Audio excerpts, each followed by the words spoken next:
Llegamos hoy, amigo oyente, al Salmo 23. Y al llegar a este salmo, quisiéramos volver a repetir lo que dijimos en nuestro programa anterior. Es decir, que el Salmo 23, que es tan popular, tan maravilloso, no tiene en realidad sentido sin el Salmo 22. Eso nos lleva a decir que aquí tenemos una trilogía o un tríptico de los salmos que se relacionan entre sí. Estos son los salmos pastorales, el Salmo 22, el Salmo 23 y el Salmo 24. En el Salmo 22 vimos al buen pastor, el Señor Jesucristo. Usted recordará que Él hizo esa declaración, yo soy el buen pastor su vida da por las ovejas, allá en el Evangelio según San Juan, capítulo 10, versículo 11. Eso lo vimos en nuestro programa anterior. Ahora, en el Salmo 23 tenemos al gran pastor. Se nos dice que Él es el gran pastor de las ovejas. Eso lo podemos leer allá en la Epístola a los Hebreos, capítulo 13, versículos 20 y 21, y esto por supuesto es la gran bendición apostólica con la cual finaliza el libro de Hebreos, y estamos seguros que usted ya la ha leído. Nosotros la hemos estado usando por muchos años, y dice, y el Dios de paz, que resucitó de los muertos a nuestro Señor Jesucristo, el gran pastor de las ovejas, por la sangre del pacto eterno, os haga aptos en toda obra buena, para que hagáis su voluntad, haciendo Él en vosotros lo que es agradable delante de Él por Jesucristo, al cual sea la gloria por los siglos de los siglos. Amén. Ese es el gran pastor, y el Salmo 23 lo revela a Él como el gran pastor. En el Salmo 24 vamos a ver que Él es el príncipe de los pastores, como dice el apóstol Pedro en su primera epístola capítulo 5, versículo 4. Y cuando aparezca el príncipe de los pastores, vosotros recibiréis la corona incorruptible de gloria. Así es que en el Salmo 22 vemos la cruz. En el Salmo 23 vemos el cayado que usa el pastor. Y en el Salmo 24 la corona del rey. En el Salmo 22, Él es el Salvador. En el Salmo 23, Él es quien nos satisface. Y en el Salmo 24, Él es soberano. En el Salmo 22, Él es el fundamento. En el Salmo 23, Él es la manifestación. Y en el Salmo 24, Él es la esperanza. Ahora, en el Salmo 22, Él muere. En el Salmo 23, Él está viviendo. Y en el Salmo 24, Él está viniendo. El Salmo 22 nos habla del pasado. El Salmo 23 nos habla del presente, mientras que el Salmo 24 nos habla del futuro. En el Salmo 22, Él da su vida por las ovejas. En el Salmo 23, Él da su amor por las ovejas. Y en el Salmo 24, Él nos da vida cuando Él regrese. Por tanto, tenemos aquí ante nosotros un cuadro maravilloso formado por 3 salmos. Pongamos entonces nuestro objetivo ahora en el Salmo 23. Es un salmo muy conocido. Es probablemente el pasaje más conocido de toda la palabra de Dios. No hay ninguna otra porción que haya sido escrita en ninguna otra época que haya circulado tanto como este pasaje. Los judíos ortodoxos y reformados conocen este salmo. Los cristianos, los hugonotes, Cromwell, Zurich, y todas las denominaciones y todos los grupos cristianos están familiarizados con el Salmo 23. El mundo ha podido captar su belleza, y siempre se está escribiendo algo sobre lo que aquí se dice. Es un salmo bastante corto, bien sencillo. Tiene solamente 6 versículos. Aparecen varios lemas o motivos que van junto con este salmo. Alguien ha dicho, no me interesa cuánto dice un hombre si lo dice en pocas palabras. Pues bien, aquí en el Salmo 23 tenemos pocas palabras. Hay alguien más que dice, si las personas que no tienen nada que decir se callaran la boca, sería un mundo mejor. Eso es probablemente cierto. Había un hombre de negocios que tenía un lema en la pared de su oficina y que podía ser leído por cualquier persona que llegara a su despacho. Allí decía, si usted tiene algo importante que decir, dígalo en 5 minutos. Bueno, quizá demoraría usted 45 segundos en leer el Salmo 23. Es así de sencillo. No tiene un lenguaje filosófico. Tampoco tiene un lenguaje teológico. No es un documento legal ni científico. Es sublimemente sencillo. Hay dos cosas que deberíamos conocer antes de estudiar este Salmo 23. Se ha acordado que es un salmo de David, pero la pregunta que siempre se ha hecho es de ¿cuándo fue escrito? ¿Lo hizo cuando era un joven pastor o cuando ya era un rey anciano? Amigo oyente, eso es muy importante de saber. El doctor Frank Morgan llamó a este Salmo 23 el canto de un pastor anciano. Eso nos gusta, estamos de acuerdo con él. El rey David nunca se olvidó de David el pastor. No tenemos aquí las meditaciones de un jovencito sin experiencia, sino que tenemos las deliberaciones bien pensadas, producto de una experiencia madura. Podemos darnos cuenta que David, cuando llegó al final de su vida, podía echar una mirada retrospectiva a lo que había pasado. Él podía mirar hacia atrás en su vida y entonces escribe el Salmo 23. Y este anciano rey en el trono recuerda al jovencito pastor cuando escribe este salmo. Usted sabe que la vida había batallado, golpeado, apaleado y abatido a este hombre. Él era un soldado endurecido, un veterano que conocía la victoria, las privaciones y las dificultades. Él había sido probado y tentado. Por tanto, aquí no tenemos teorías juveniles, sino que tenemos el juicio ya maduro que nace de una larga vida. Y luego hay algo más que está unido de una forma vital al contenido de este salmo. Jehová es mi pastor. ¿Con qué autoridad dice eso? ¿Es este un salmo para cualquier persona, no importa quién sea? Bueno, no creemos que sea así, amigo oyente. Creemos que los salmos 22, 23 y 24 van juntos. Y aquí se nos cuenta una sola historia. Usted tiene que conocer a Cristo como el buen pastor que dio su vida por las ovejas para poderlo conocer hoy como el gran pastor. Usted tiene que conocer al pastor del Salmo 22 antes de poder recitar el Salmo 23. Veamos lo que dice este salmo.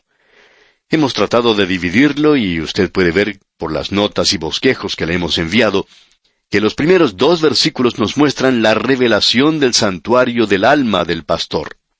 Luego en los versículos 3 y 4 tenemos el registro de los pensamientos de la mente del pastor. Y a continuación, en los versículos 5 y 6, tenemos la reflexión y la felicidad, así como también la esperanza del corazón del pastor. ¡Qué cuadro el que tenemos ante nosotros! Veamos esto por unos momentos. En los 2 primeros versículos de este Salmo 23 tenemos lo siguiente. Jehová es mi pastor, nada me faltará. En lugares de delicados pastos me hará descansar. Junto a aguas de reposo me pastoreará. Nuevamente tenemos aquí un salmo de él y yo. El énfasis aquí es que no hay nada entre el alma del hombre y Dios. Jehová es mi pastor. En el versículo 1 tenemos una declaración y una deducción. Jehová es mi pastor. Ahora, una cosa es decir, Jehová es un pastor, y hay muchas personas que pueden decir eso, y suena bien, porque este es un salmo hermoso. Pero, amigo oyente, ¿puede usted decir verdaderamente, Jehová es mi pastor? Y por la autoridad de su redención, su muerte y resurrección, nosotros podemos decir eso. Por fe confiamos en Él, que Él es mi pastor. ¡Qué maravilloso es esto! Es muy fácil para una persona el decir, Jehová será un pastor. Pero David no dijo eso. Él dijo, Jehová es mi pastor. Usted recuerda que allá en el capítulo 10 del Evangelio según San Juan, versículos 26 y 27, se nos relata un incidente cuando los fariseos, esos líderes religiosos, se acercaron al Señor y lo atacaron verbalmente y Él les dijo, Vosotros no creéis porque no sois de mis ovejas, como os he dicho. Mis ovejas oyen mi voz y yo las conozco y me siguen y yo les doy vida eterna. Esa pues es otra forma. Él dijo eso, y porque dijo eso, yo puedo decir hoy, Jehová es mi pastor. No dice, nada me ha faltado, sino, nada me faltará. Así es que en este versículo tenemos, nada me faltará. ¿Y qué es lo que quiere decir eso? Bueno, eso quiere decir seguridad. La oveja es un animal pequeño y muy tonto, por cierto. Y yo necesito seguridad, por tanto, Él provee cosas para que no me falte nada. Él me protege. Si una oveja puede decir, nada me faltará, si una oveja puede decir, nunca pereceré, es porque tiene un pastor maravilloso. Un hombre que tenía varias ovejas invitó en cierta ocasión a cenar a su casa a un pastor que en sus mensajes utilizaba mucho las ilustraciones en cuanto a las ovejas. Y después de la cena salió al corral y le mostró las ovejas y le dijo: «Mire esas ovejas. Usted en sus mensajes da la impresión que los corderitos son tan dulces y pequeñitos, que son animalitos tan abandonados. Pero yo quiero decirle que esas ovejas son unos animales obstinados, tercos, claramente cabeciduros. Es terrible la forma en que actúan, y más aún, son unos animales sucios, malolientes». A lo cual el pastor respondió: «Sí, ya lo sé. Igual que la raza humana». ¡Qué cuadro el que tenemos aquí en este Salmo 23, amigo oyente! Nosotros necesitamos la seguridad y necesitamos suficiencia. Y notemos lo que dice aquí el versículo 2 de este Salmo: «En lugares de delicados pastos me hará descansar». Eso es seguridad. Se nos dice que las ovejas, cuando tienen hambre, no se acuestan a descansar. Eso quiere decir que Él es nuestra suficiencia. Y luego tenemos satisfacción. Leamos la segunda parte de este versículo 2. «Junto a aguas de reposo me pastoreará». A las ovejas no les gusta beber agua estancada, o que es demasiado agitada. No les gusta beber en el mismo lugar que usan los cerdos. La familia humana necesita hoy descansar, no tanto de la actividad física o mental, sino que necesita un descanso del alma. Usted recuerda lo que David dice allá en el Salmo 55, versículo 6. «¿Quién me diese alas como de paloma?». Él quería escapar de todo, pero eso no era de ninguna ayuda porque él ya se había dado cuenta de eso. Usted recuerda el consejo de sus amigos que le decían: «¿Por qué no huyes? ¿Por qué no escapas al monte cual ave?». Pero eso no resuelve sus problemas, amigo oyente. Y David se dio cuenta que es el descanso en el Señor, que hay que esperar pacientemente en Él. El Señor Jesucristo dijo allá en el Evangelio según San Mateo capítulo 11, versículo 28, «Venid a mí todos los que estáis trabajados y cargados, y yo os haré descansar». En los versículos 3 y 4 de este Salmo 23, tenemos un registro de lo que estaba en la mente de este pastor, es decir, los pensamientos de la mente del pastor. Escuche lo que dice aquí, según el versículo 3 en su primera parte. «Confortará mi alma». David sabía bien lo que eso significaba. Él había pecado. Él era esa oveja perdida que se había apartado del redil. Y continuando con el versículo 3 en su segunda parte dice: «Me guiará por sendas de justicia, por amor de su nombre». Pero nosotros debemos seguirle. Usted ha notado que él dijo: «Mis ovejas oyen mi voz, y yo las conozco, y me siguen». De esa forma usted puede saber de quién son las ovejas.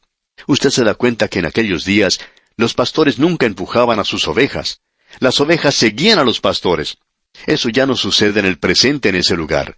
De vez en cuando uno puede ver a un pastor delante de sus ovejas, pero eso no es muy corriente ahora. Pero en aquel día, él conocía a sus ovejas. Él había estado con ellas de día y de noche. Las ovejas le seguían entonces. Ahora en el versículo 4 leemos: «Aunque ande en valle de sombra de muerte, no temeré mal alguno». Esto es valor y consuelo. La muerte es la prueba suprema de la vida. David no está diciendo aquí: «Espere hasta que llegue a su lecho de muerte». La familia humana en su totalidad está hoy bajo sombra de muerte. Es el cuadro de un hombre cuando nace. Desde allí mismo comienza andando por un gran cañón, y en ese cañón está el valle de sombra de muerte. Y usted está constantemente en ese lugar.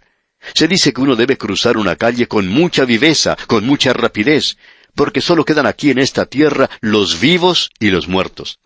Si usted no es rápido, entonces quedará muerto. Alguien lo dijo de esta manera: en el momento en que Él a uno le da la vida, comienza a quitársela. Así que todos estamos en ese valle de la muerte. Todos estamos en ese lugar y la sombra de la muerte está sobre nosotros. Y aunque ande por ese lugar, dice: «No temeré mal alguno». Ese es el ánimo y el consuelo que Él nos da. Cuando algún ser querido muere, bueno, nosotros siempre podremos tener el consuelo y el valor necesario si esa persona es hijo de Dios. Leamos una vez más este versículo 4 del Salmo 23 que estamos estudiando. «No temeré mal alguno, porque tú estarás conmigo». Y nosotros podemos saber de seguro que Él está con nosotros siempre, aun en el momento de la muerte. Porque tú estarás conmigo. Y yo quiero, amigo oyente, que Él esté conmigo cuando llegue la hora de morir para mí. Notemos ahora lo siguiente en la segunda parte del versículo 4 de este Salmo 23. Tu vara y tu cayado me infundirán aliento. Y notemos aquí lo que se menciona, la vara y el cayado. La vara es para defensa, el cayado para la dirección. Nosotros lo decimos de la siguiente manera, la reprensión suave y el reproche severo. Él hace eso en la actualidad. Él tiene una vara para nuestra defensa, pero también tiene el cayado para nuestra dirección, porque estas pequeñas ovejas siempre están tratando de irse por el mal camino, y Él tiene el cayado para guiarlas. Y al avanzar en años, amigo oyente, uno aprende al mirar hacia atrás en la vida que la vara es un consuelo. Él la usa en nosotros muchas veces. Y le damos gracias porque esto nos permite que regresemos al redil. Necesitamos eso. Llegamos luego a la última parte de este salmo, y aquí tenemos algo que refleja la felicidad y la esperanza del corazón del pastor. En el versículo 5 dice, aderezas mesa delante de mí en presencia de mis angustiadores. Y aquí tenemos felicidad, fruto y abundancia. Y todo esto está sustentado por el gozo. Aderezas mesa delante de mí en presencia de mis angustiadores. ¿Y cuál es esa mesa hoy? Creemos que es la mesa del Señor, podemos decir de paso. Y en la época en que se escribió este salmo, pensamos que era la promesa de Dios a Israel de una bendición física. Por tanto, opinamos que Él ha prometido bendiciones espirituales. Luego David dice, unges mi cabeza con aceite.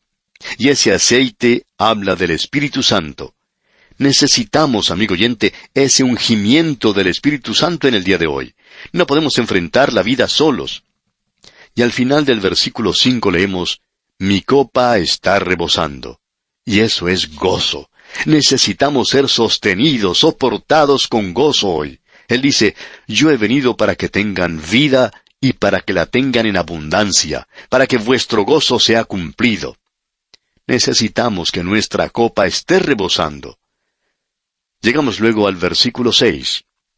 Y en este salmo tenemos desde lugares de delicados pastos y aguas de reposo hasta la casa de nuestro Padre.